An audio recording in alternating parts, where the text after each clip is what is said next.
Mas vamos que vamos. O meu convidado hoje é um especialista em gestão e é o Cícero Ferreira Filho, mestrando nessa área.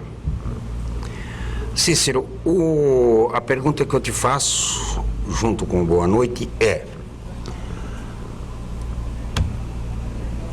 se fala, você olha para dentro dos mercados de gestão e o primeiro que assoma, o primeiro assunto que se discute são tecnologias que embarcam, sistemas, enfim, facilitadores tecnológicos, tanto para produzir como para gerir. Menciona-se pouco o homem, o elemento humano. Mas agora a Shell acabou de fazer a maior compra, uma das maiores compras do mundo, do planeta, e ela fez isso porque à frente dela tem um presidente que é considerado um homem ousado. A Shell era considerada mais burocrática do que a maioria dos governos, e agora tem lá um sujeito ousadíssimo e que está chacoalhando a poeira da Shell. Aonde em algum momento a tecnologia ela é um sucedâneo para o ser humano, é dispensável ou torna menos importante a competência humana? Boa noite, João. Boa noite aos telespectadores. Com toda certeza, não. A gente que vem da área de gestão, a gente conhece de desenvolvimento humano, conhece de ser humano. As tecnologias elas só vêm a agregar para um desempenho melhor. Nós costumamos dizer que I mais A é igual a R, Então, informação mais ação é igual a resultado. E com toda certeza um equipamento mais tecnológico, um equipamento que tem um potencial melhor, com toda certeza ele vai conseguir tirar 100 postos de trabalho, mas jamais vai conseguir tirar um só posto de trabalho de uma pessoa que tem uma alta competência, como é o caso, de uma pessoa arrojada, uma pessoa empreendedora. Então, com toda certeza, a tecnologia ela não substitui o potencial humano, porque nós é que criamos essa tecnologia, Nós é que estamos nessa ponta.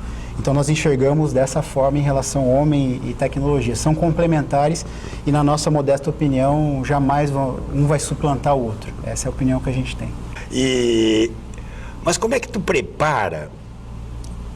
É claro que o sujeito, alguns já vêm de berço dotado de um determinado temperamento, de ousadia, de rapidez de raciocínio, e junta isso com uma boa qualificação, com algumas oportunidades, e lá vai ele tocando o mundo.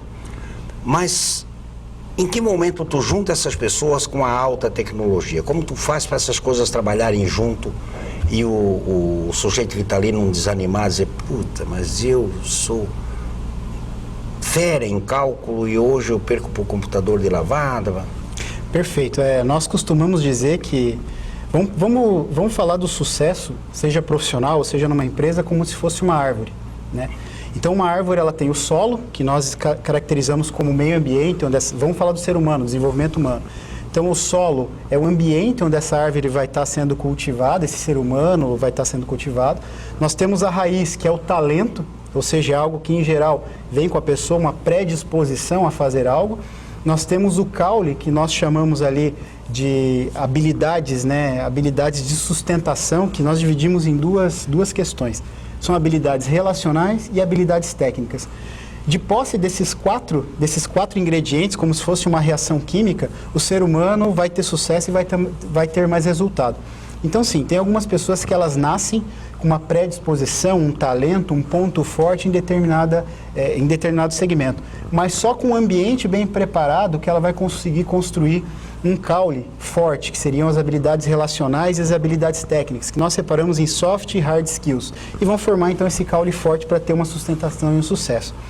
Para que a gente consiga alinhar essas duas coisas e ter resultado, ou seja, fazer com que o homem caminhe em relação à tecnologia, os dois tenham aí uma sinergia, uma simbiose positiva, é importantíssimo que nós iniciemos isso quanto antes possível, Então, essa integração das pessoas, essa informatização, esse convívio mais próximo da tecnologia, entendendo como ela pode auxiliar, ele é fundamental.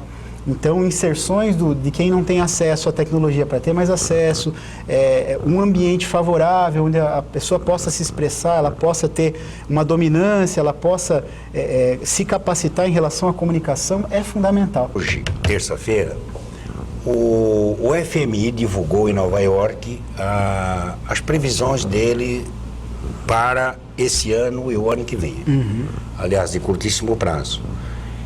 E ele diz para o mundo, e para o Brasil em particular, diz do mundo e do Brasil em particular, que temos que reduzir os postos de trabalho para, com isso, reduzir o consumo, para estabelecer aquele ponto de equilíbrio. O tal ponto de equilíbrio onde a demanda não provoque nem desabastecimento, nem a inflação. Você é um consultor de empresa. Você, para que a empresa seja bem sucedida, um elemento primordial é o otimismo de quem trabalha, logo a esperança de quem trabalha. Como é que você vai trabalhar o otimismo num quadro desse se o trabalhador está ali, está olhando, está vendo que a empresa dele está vendendo menos esse mês do que vendeu o mês passado, vai vender menos esse ano do que vendeu o ano passado e, consequentemente, é bem possível que alguns postos de trabalho sejam cortados? Perfeito. Isso é um ponto que é pacífico, né? Nós vivemos num momento, nós estamos entrando numa estagnação do crescimento. Se a gente for pegar o histórico do ano passado, o Brasil já não cresceu. O Brasil já não cresceu. Zero alguma coisa? Zero é zero, né? Então a gente acabou não crescendo. Se a gente pegar a região especificamente aqui de Santa Catarina, nós crescemos aí por volta de 3,5%. E a região norte, quase 4%. Então, falando especificamente... Quase a China, né? A China foi a 7%. Foi a 7%, então 4% é um crescimento representativo. Só que Joinville, ele é um oásis, ou a região aqui, Santa Catarina é um oásis, só que a gente tem um deserto em volta. E esse deserto, essa política econômica institucionalizada, e esse desequilíbrio entre oferta e demanda, porque a gente está tendo muito mais oferta do que a demanda efetivamente, ele vai desequilibrando. E isso sim vai se refletir ainda mais nos postos de trabalho. O que a gente pode colocar em relação a isso? Se uma empresa ela tem um nível de faturamento X e neste ano ela vai continuar com o mesmo nível de faturamento que ela teve no ano anterior, você vai ter dissídio, você vai ter aumento de matéria-prima, você vai ter N outros impactos de custo que aquele nível de faturamento ele já não é suficiente para cobrir esses custos. Não só de custo, mas de conflito, né? Exatamente. Então, é natural que essa adequação seja feita. Dependendo do segmento, a mão de obra ela pode significar 50%, 60% do custo de um produto. Então, é natural que, num momento de desespero, a gente recorra aos postos de trabalho para fazer uma adequação de custo. Isso é natural. Às vezes esquece de olhar as perdas em materiais, esquece de olhar outros tipos de perdas que têm que ser olhadas e olha para a mão de obra. Como é que eu mantenho essa mão de obra efetivamente motivada? Isso é uma coisa muito pessoal, né? Então a gente costuma falar que existem programas motivacionais, existem tipos de programas que você pode fazer para a mão de obra ter uma moral melhor, para estar mais enfática na produção, enfim, para ter uma motivação maior. Mas a partir do momento que você aplica programas e não tem uma continuidade porque os cortes vão começando a aparecer, pouco importa o tipo de programa que você vai fazer. O empregado ele vai ficar receoso, ele vai ficar preocupado com o seu posto de trabalho. Aí por que eu digo que é pessoal? Porque nesse momento é a hora do empregado fazer diferente. Então, para você não ficar receoso, tu tem que ser diferente. Uma pessoa que tem uma capacidade de resiliência, uma capacidade relacional e uma capacidade de produtividade maior do que os demais. Porque pode ter certeza, no momento em que a gente tiver um cenário negativo, quem está no bonde comum e vai indo conforme a mandada vai levando, essa é a primeira pessoa, o primeiro posto de trabalho a ser repensado. Você usou uma palavra aí que hoje virou moda no mundo da gestão, né? Que é a resiliência. Minha mãe dizia, meu filho, tenha paciência. E a minha mulher diz o seguinte, você não tem nenhuma resiliência. Quer dizer, as duas tratando da mesma questão.